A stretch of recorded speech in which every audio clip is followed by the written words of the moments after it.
And day in, day out, nothing big beats a rigging axe for putting nails in. And if you put them in the right spot, you don't have to pull them out. But anyhow, 2 thumbs up, Jared. Keep it up, man. I'm going to start watching you more regularly. Let's see who we've got on here next. Okay, so this is another interesting and perhaps underrated channel. It's called Marshall Remodel. Paul Marshall. He was a police officer in the Midwest someplace. He and his bride saved and saved and scrimped and saved and got the cash they needed to do this. They did it. I don't know how this turned out. Something tells me that there was probably a steep learning curve. But the rest of the story is that they are now building things like this over and over again and creating a video record of it. That's what Brady tells me. So let's see how their maiden voyage went.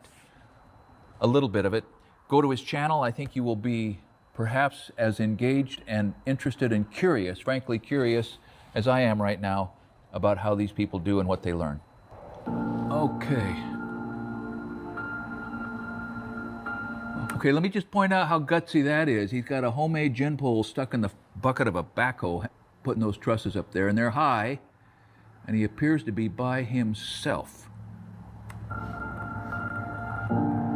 No, I've got a ground man on one end at least. Or maybe that's him. Okay, use a strap to hold that over there. Okay, if you haven't been up off the ground like that, on a pole barn configuration, and I watched some of the intermediate clips. This is done like RR Builders does. They showed us on Jimmy DeResta's shop. Beautiful build, where it's a sonotube, it's concrete pier in the ground, you got a bracket coming up so that your posts are not in contact with soil. That's great, but all of the shear and all of the bracing happens above the ground.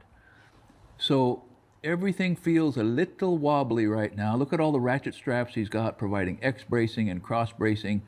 This takes some nerve and some smarts, and he's got to get up there and unhook that gin pole.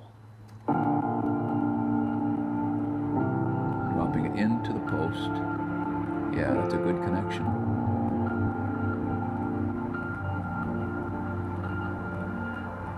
Okay, that feels much better. That feels much better, he says. Yes, it does. He's in a snorkel lift. He's putting the purlins in one after the other, and the whole thing is getting better. Let's skip ahead and get a look and see kind of towards the end of this. But let me tell you, there's underground, there's concrete, there's radiant floor heating, there's all kinds of stuff. Maybe some more of that's coming up, but this guy's bitten off a big project. All right, so we've got foam and we've got so radiant. You can radiant have heat. the confidence to do some of this stuff on your own. And the only way you learn is by just jumping in there and doing it. Okay, pause, comma. He's right. The only way you learn is by jumping there and doing it. But you can cost yourself more money than you can afford to pay. This is impressive.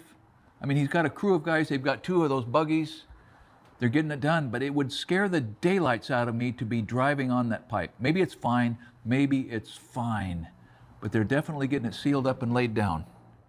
If you're a little anxious or nervous about doing something, you know, the only way you're going to learn is by doing it. Now, I wouldn't say go out and start with a septic system, but you can start small and work your way up.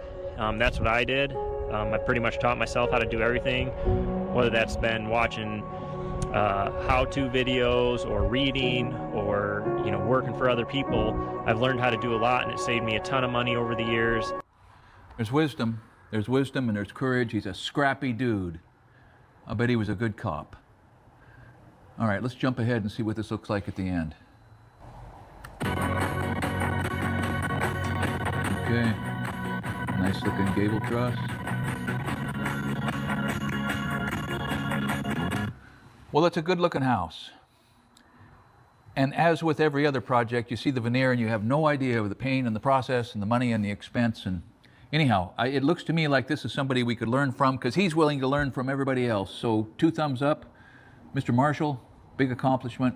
We wish you the very best, including with YouTube, because if you got to run a camera while you're trying to do this work, you deserve some recognition. Washing some decomposed granite. Huh. Catching it in a wheel, but okay. Truly washed rock. Tamping. Interesting footing.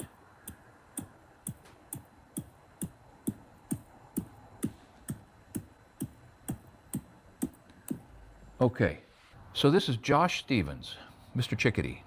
Some number of you have met Mr. Chickadee on his channel. He's got 300 or 400 subscribers. Jump on him, will you?